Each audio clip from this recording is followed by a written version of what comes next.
안녕하십니까. 첨단 기업들의 환경을 분석해드리는 경제를 말하다입니다. 오늘은 반도체 제조업계의 워너비, 슈퍼을 등으로 불리는 ASML에 대해서 살펴보는 시간을 갖도록 하겠습니다. 삼성전자와 TSMC는 앞서거니 뒤서거니 하면서 반도체 선폭 미세와 경쟁을 벌이고 있습니다. 그리고 이러한 선폭 미세와 경쟁은 지금도 현재 진행형으로 일어나고 있는 상황이라는 것이죠. 그리고 이러한 선폭 미세와 경쟁의 한가운데에 ASML이 자리 잡고 있다는 것이 중요한데요. ASML은 반도체의 회로 패턴을 실제로 구현하는 리소그래피 공정, 즉 노광 공정에 필수적으로 필요한 노광 장비를 제조하는 네덜란드 기업입니다. 1984년 필립스와 ASMI의 합작으로 설립된 ASML은요, 2010년을 기준으로 하면 리소그래피 장비 업계에서 64%의 점유율을 자랑하고 있고요. 10년이 지난 2020년 현재에는 리소그래피 장비 업체에서 거의 독보적이라고 할 수 있는 85%의 점유율을 잠식한 상황입니다.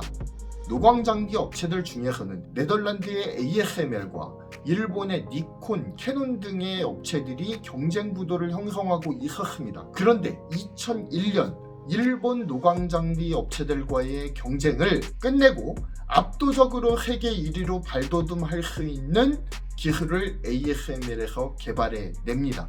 트윈 스캔이라는 기술이에요. 이것을 개발함을 통해서 압도적인 기술 우위를 점하게 됩니다.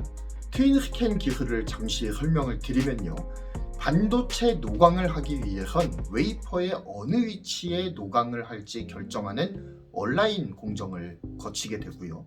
그리고 또한 광학적 이미지의 높이를 결정하는 작업인 레벨링 작업을 시행을 합니다.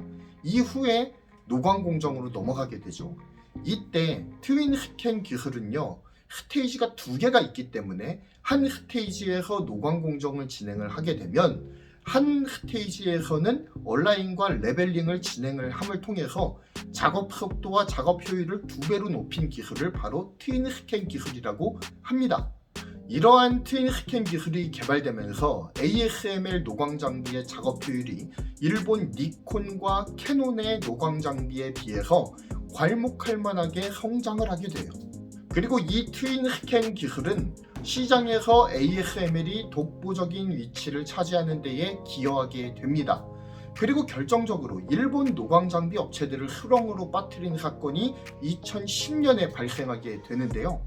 바로 ASML이 슈퍼을이 되는 데에 지대한 공을 세운 EUV 노광 장비가 2010년도에 개발이 된 것입니다. 이후 2013년 광원 제조업체인 사이머를 인수하면서 좀 더 미세하고 정밀한 패턴의 구현이 가능하게 하는 초석을 쌓게 되죠. 그리고 2013년에 사이머의 이 기술을 바탕으로 해서 2세대 EUV 노광 장비를 출시하게 되고요. 그리고 그로부터 2년 후인 2015년에 3세대 EUV 장비를 출시하면서 지속적으로 EUV 노광 장비의 성능을 업그레이드 해나가기 시작합니다. EUV 노광 장비를 개발하는 데 천문학적인 재정이 소요되고 앞으로의 수요가 투자금을 회수할 수 있을 정도로 성장할 것인가에 대한 확신이 없다고 느낀 일본 업체들은 EUV 개발을 포기했습니다. 하지만 ASML의 미래를 보는 눈은 정확했고요. 지금은 2010년대에 쏟았던 그 개발의 노력에 대한 결실을 열심히 수확하고 있는 중입니다.